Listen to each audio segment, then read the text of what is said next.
2 या 3 सोमवार में, ज्यादा हमको नहीं कर। प्रदोष काल के समय पर वट वृक्ष के नीचे दिया लगाया जाता है। वट वृक्ष के नीचे लौंग का मात्र भोग रख दिया जाता है। लौंग मात्र, अगर वट वृक्ष के नीचे दिया लगाकर एक लौंग का जल या लौंग भगवान वटकेश्वर महादेव के नाम से भी अगर शिव को समर्पित करी है तो ये निश्चित है कि कर्जा कितना भी भारी होगा वो कर्जा चूकेगा जरूर, और कहीं ना कहीं से लक्ष्मी की व्यवस्था देवाधिदेव महादेव करें। जो शंकर जी के मंदिर में सोमवार को जल चढ़ाने आए, उसका जो पात्र जल चढ़ाकर जब वो घर लेकर जाए, उसके पीछे पीछे, पात्र के पीछे पीछे तू जाना और उसके घर में लक्ष्मी का भंडार भरकर आए।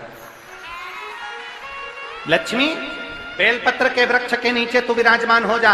उस बेलपत्र के वृक्ष के नीचे जो बुआरी लगाए, सेवा करे, चाकरी करे, एक बेटी को जैसे बड़ा करते हैं वैसे बेलपत्री के वृक्ष को जो बड़ा करे, बेलपत्री के वृक्ष का जो पालन करे, पोषण करे, उसकी संभाल करे, उस बेलपत्री के वृक्ष को जैसे जैसे वो उन्नति करे वैसे वैसे उसके घर में समृद्धि बढ़ते जाए, उसके घर में वैभव बढ़ते जाए। ये शंकर भगवान माता लक्ष्मी से करे। कोई आपका कोई एग्जाम आप देने के लिए बैठ रहे हैं, कोई विशेष परीक्षा है आपकी और आप चाहते हो कि मुझे इसमें पास होना चाहिए,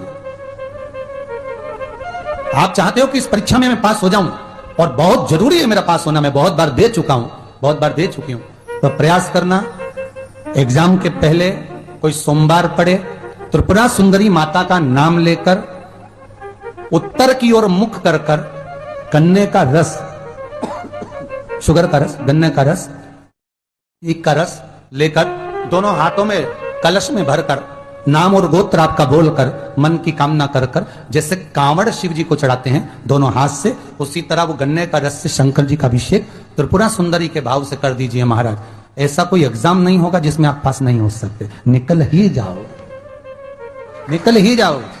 त्रिपुरा सुंदरी माता का स्मरण, मात्र स्मरण सुख का दे। आए जब कष्ट,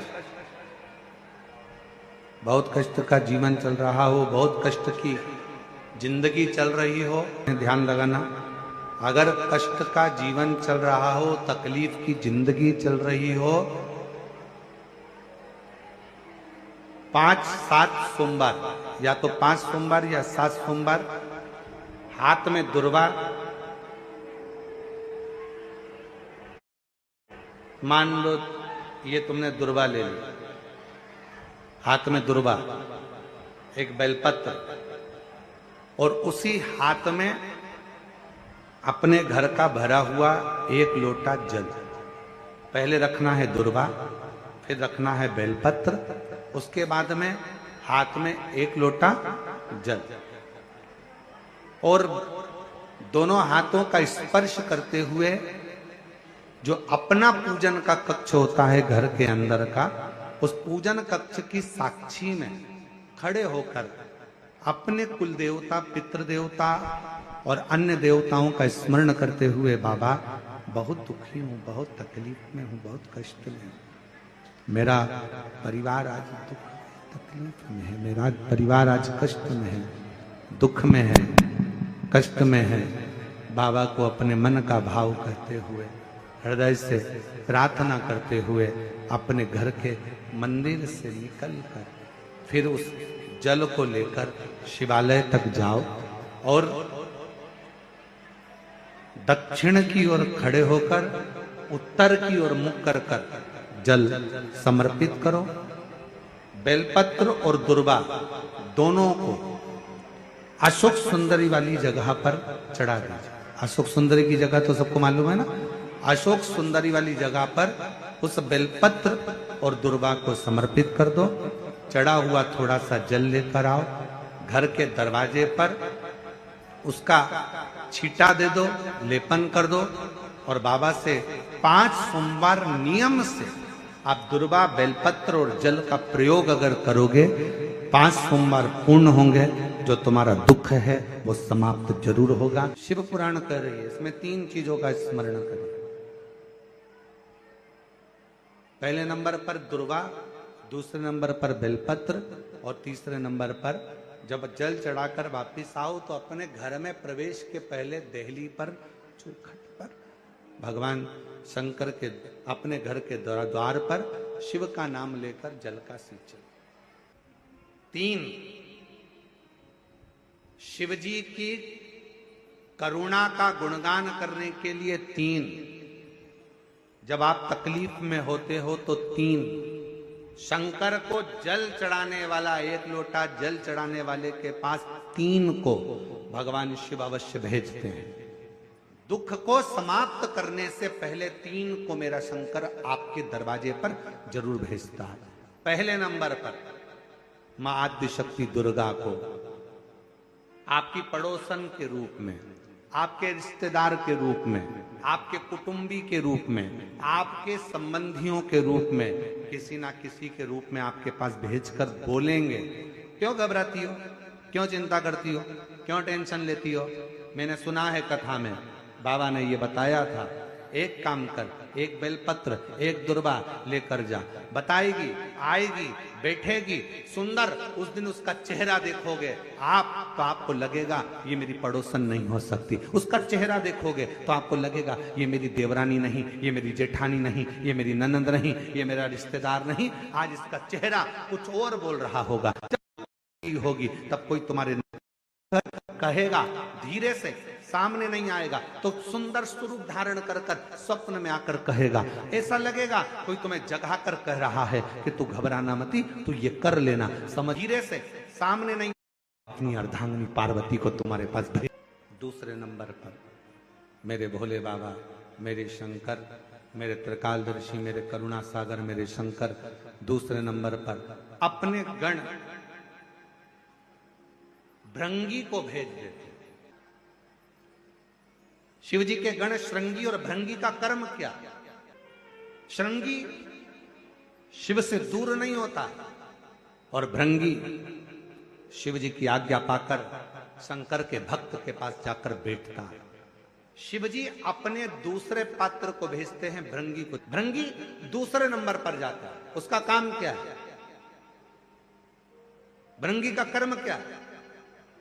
तो कहा, भृंगी कभी भी सामने अपने प्रतिबिंब से नहीं आता, किसी का स्वरूप धर कर नहीं आता। भृंगी आपके हृदय में आकर भीतर से बोलने का प्रयास करता है। ये काम गलत हो रहा है, इसको रोक ले।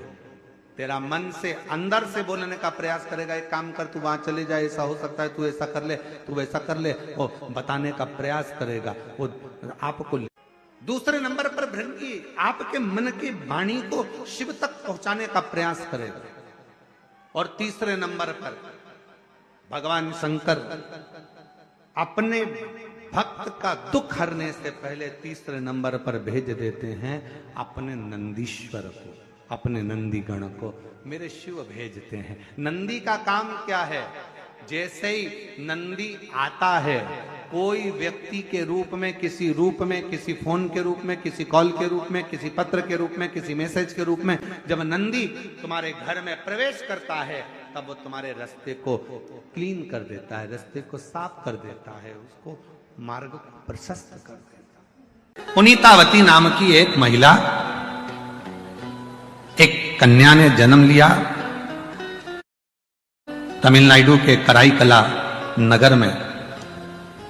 एक धनिक सेठ के घर में, बहुत पैसे वाले व्यक्ति के घर में एक लड़की ने जन्म लिया जिसका नाम पुनीतावती था। पुनीतावती।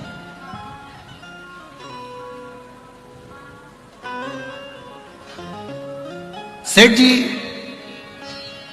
प्रतिदिन संध्या होते से ही प्रदोष काल में शंकर भगवान का अभिषेक पूजन करते थे। प्रतिदिन नियम था उनका। प्रदोष काल हुआ, शिव को याद किया। हम आपसे भी कहते हैं, प्रतिदिन जब सूर्य डूब रहा हो, चंद्र उदित हो रहा हो, प्रदोष का जब समय हो, उस प्रदोष काल में आप भी शिव का स्मरण करो। अभिषेक नहीं कर सकते तो स्मरण करो। स्मरण कैसे?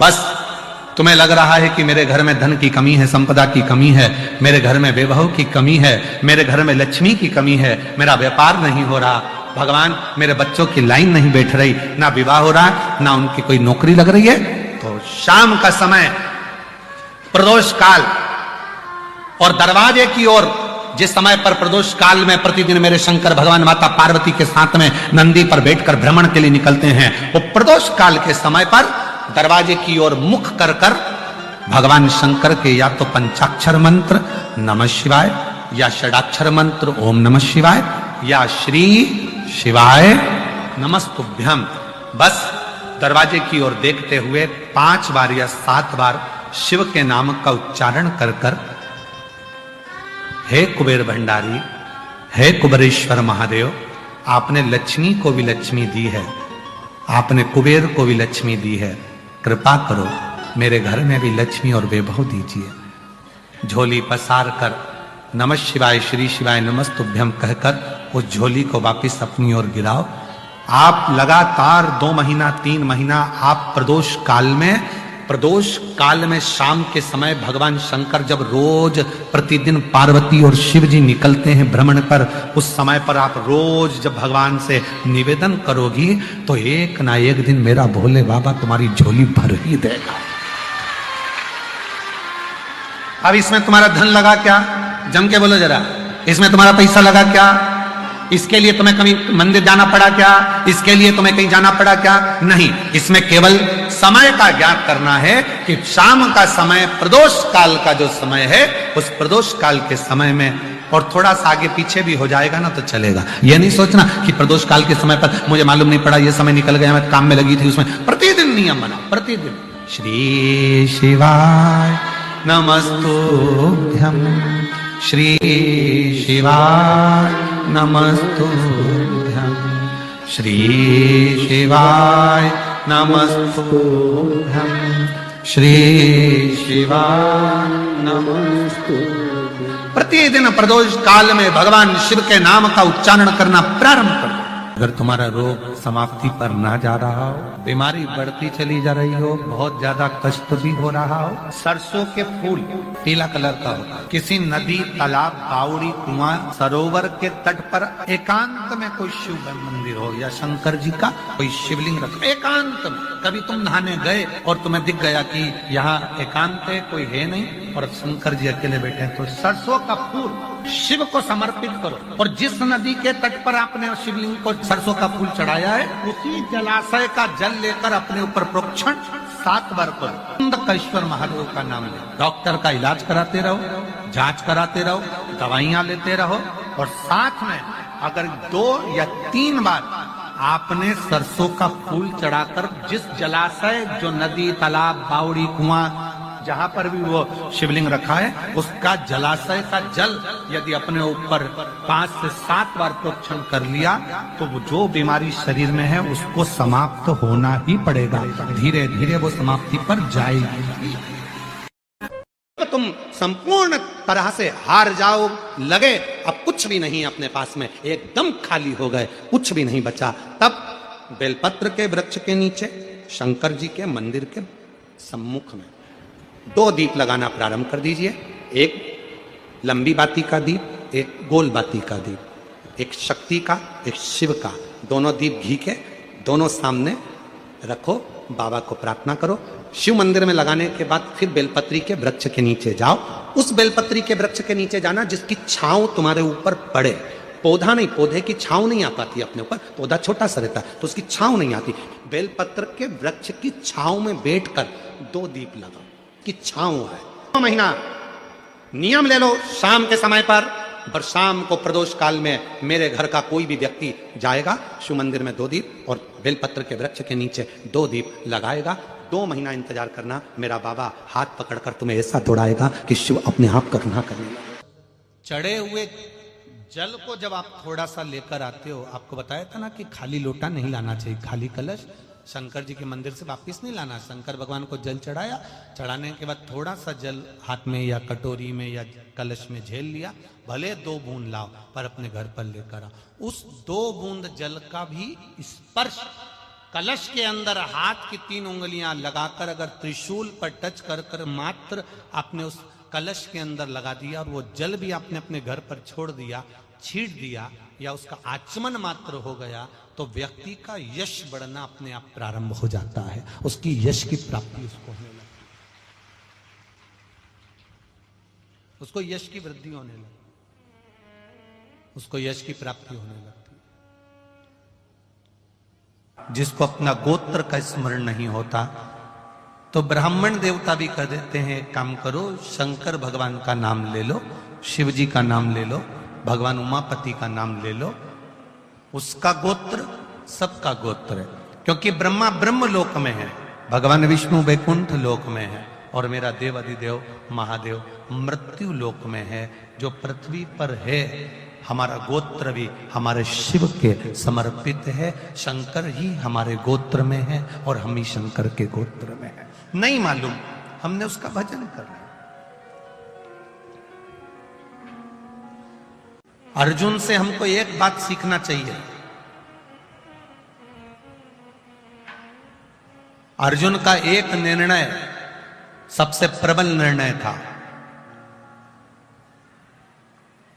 और अर्जुन ने सबसे बड़ा अगर कोई निर्णय लिया था तो वो एक निर्णय लिया था कि मुझे कृष्ण चाहिए,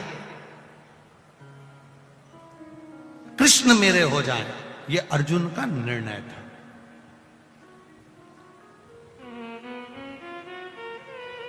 एक प्रबल निर्णय अर्जुन ने ले लिया कि कृष्ण मेरे होना चाहिए, कृष्ण मेरे हो जाएं और कृष्ण मेरे हो रहे हैं। ये अर्जुन ने निर्णय लिया कि मुझे कुछ चाहिए तो कृष्ण चाहिए। बस अर्जुन ने एक निर्णय लिया था कि मुझे कृष्ण चाहिए, और भगवान कृष्ण अर्जुन के हो गए थे।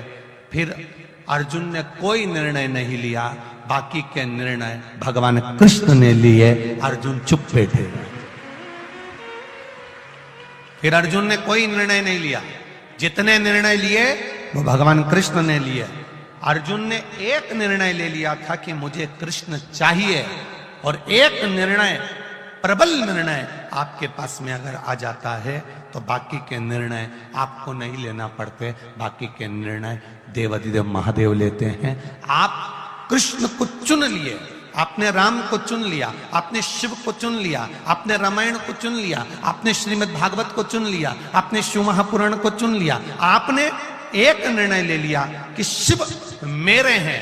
मैं शंकर के मंदिर जाती हूं, मैं शंकर को जल चढ़ाती हूं, शंकर भगवान को एक बेलपत्र चढ़ाती हूं, शिव जी को एक चावल का दाना समर्पित करती हूं, शंकर भगवान को एक धतूरा समर्पित करती हूं। शिव जी को मैं अपना बना रही हूं। एक निर्णय, आपने एक निर्णय, प्रबल निर्णय ले लिया कि मैंने शिव को अपना बना लिया, मुझे शिव चाहिए। बस बाकी के जितने निर्णय, आवाज पकड़ रहा, बाकी के जितने निर्णय हैं वो सारे निर्णय कोई दूसरा नहीं लेगा, देवाधिदेव महादेव लेगा। अब उसके भरोसे एक भक्त हुए मरार। क्या नाम था? मरार। शूद्र थे, शिव के भक्त थे, शंकर के भक्त। मरार के पास में धन नहीं था, पैसा नहीं था, तो मरार ने विचार करा कि भोले बाबा एक बार मंदिर बनाना है तुम्हारा, कुछ भी हो जाए तुम्हारा मंदिर बनाना है। और याद रखना, भाव होगा तो भवन भी जरूर बनेगा। भाव होगा तो भवन भी जरूर बनेगा, और भाव होगा तो भगवान भी जरूर आएगा। निश्चित है। मरार तमिलनाडु के एक ऐसे भक्त हुए, शंकर के, शूद्र थे, नहीं था धन, सेवा करते थे। एक गुरु के पास पहुंच गए, मन है शिव जी का मंदिर बनाना। गुरु जी ने कहा, धन है? नहीं। संपदा है? नहीं। मैं तुझको दे दूं पैसा, ले जाकर बना ले? नहीं। आपका भी नहीं चाहिए, मैं तो मेरा बनाना चाहता हूं।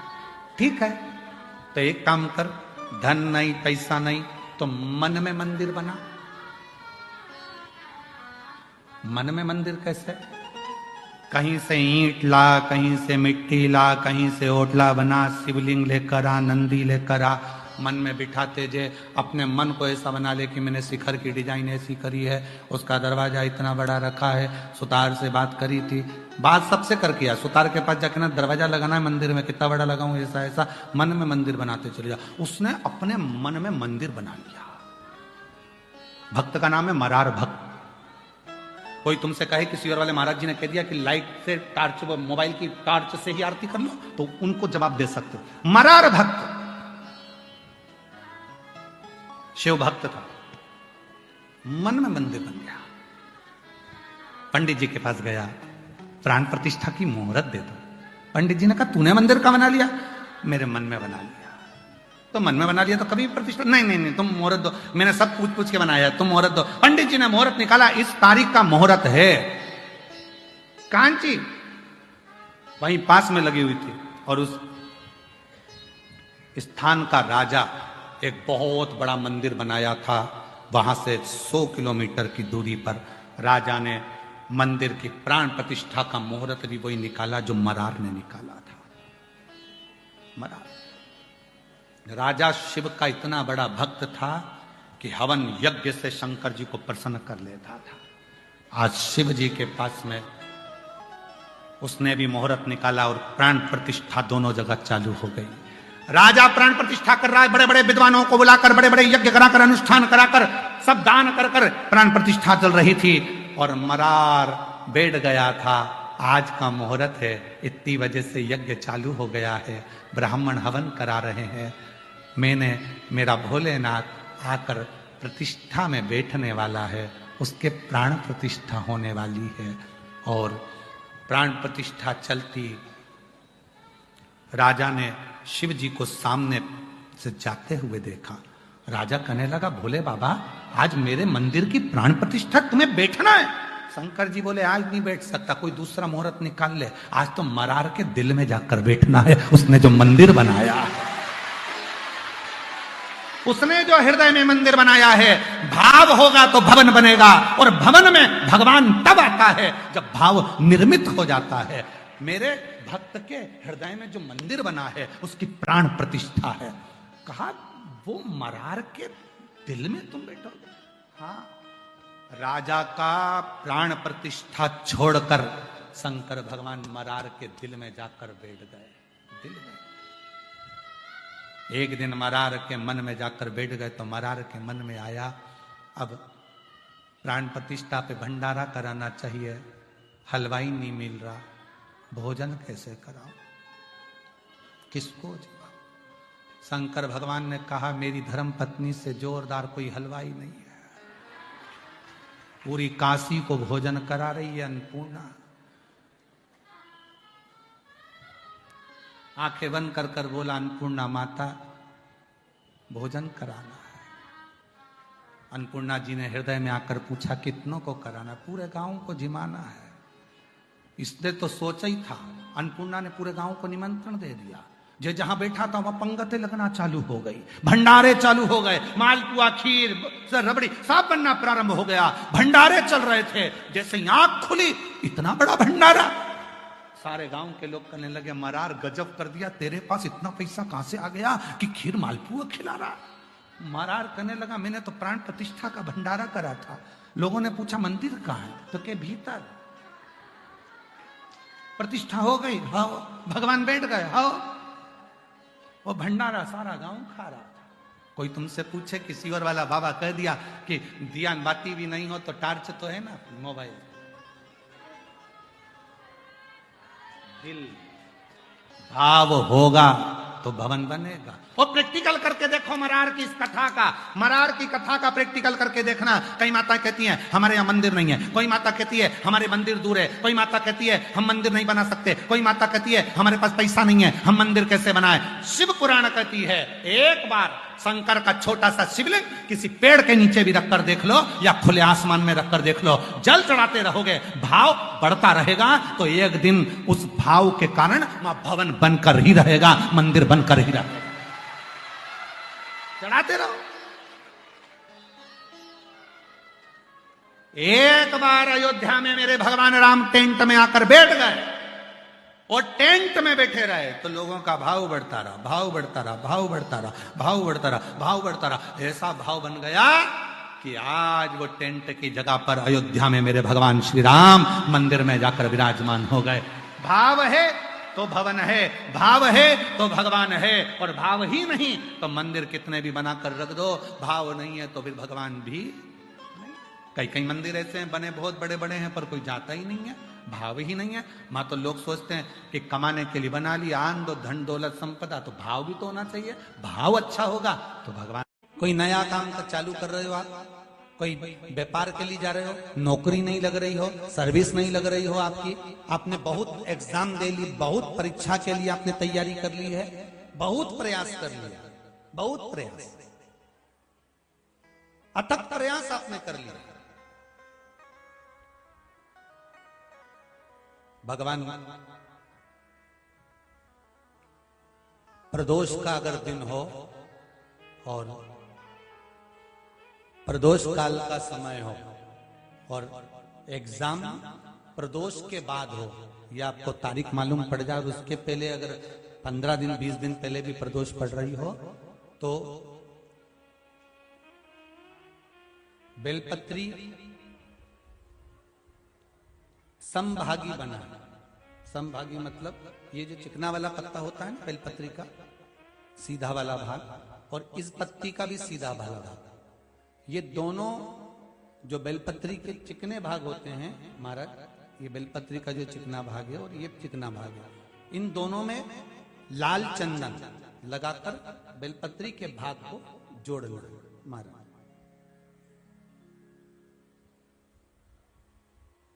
इस भाग को अपने हस्त कमल में रखकर, उल्टा हाथ उस पर रखकर भगवान देव अधिदेव महादेव के 12 ज्योतिर्लिंग का स्मरण करना।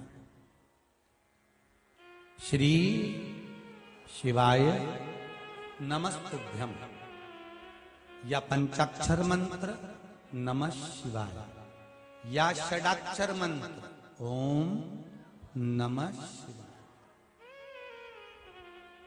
पंचाक्षर मंत्र हो, षडाक्षर मंत्र हो, श्री शिवाय नमस्तुभ्यम शिव महापुराण का मूल मंत्र हो, स्मरण कर कर उस मंत्र का अपनी कामना कहकर अशोक सुंदरी वाली जगह पर उसको छुआ कर, भगवान शंकर पर उसका स्पर्श कराकर, उसको लाकर नंदी का एक चरण, ऊंचा भाग जहां चरण का हो, नंदी जब शिव जी के सामने होता तो उसका एक पांव ऊंचा होता है, नंदी का जो पांव ऊंचा हो, उस मंदिर में जो भी, चाहे आगे पांव हो पीछे का पांव, जो पांव उस मंदिर में हो ऊंचा, उस चरण के पास अपनी कामना कर कर रख दीजिए, और थोड़ा सा मूंग, हरा मूंग थोड़ा सा, श्री गणेश जी महाराज का नाम लेकर किसी भी गौशाला में या नंदी गण जहां हो, आपके मोहल्ले में कोई नंदी हो जो घूमता हो रोड पर, कोई बैल हो, तो उसको वो मूंग खिला दीजिए, और उसके बाद थोड़ा सा हथेली लेकर थोड़ा सा खिलाकर आप अपने एग्जाम पर, या कोई व्यापार चालू कर रहे हो, या नौकरी करना चाह रहे हो, सर्विस करना, आप उसके लिए चले जाओ, उसमें सफलता मिलेगी। पर करना किसको पड़ेगा? जो व्यापार करने जा रहा है, जो नौकरी करने जा रहा है, जो सर्विस करने जा रहा है, जो अप्लाई करने जा रहा है, जो अप्लाई के लिए आगे बढ़ने जा रहा है, कोई कंपटीशन एग्जाम में बैठने जा रहा है, करना उसको।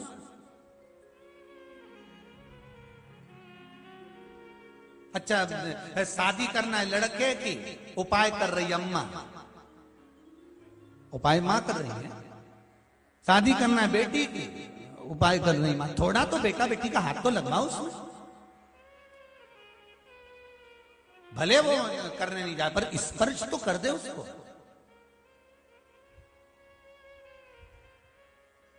फिर कल वाली बात आ गई महाराज, तुम समोसा खाओगे तो तुम्हारे पेट में जाएगा, वो खाएगा उसके पेट में जाएगा। तुम भजन करोगे तुम्हें मिलेगा, वो करेगा उसको मिलेगा। दान तुम करोगे तुम्हारे खाते में जाएगा, वो करेगा उसके खाते में जाएगा।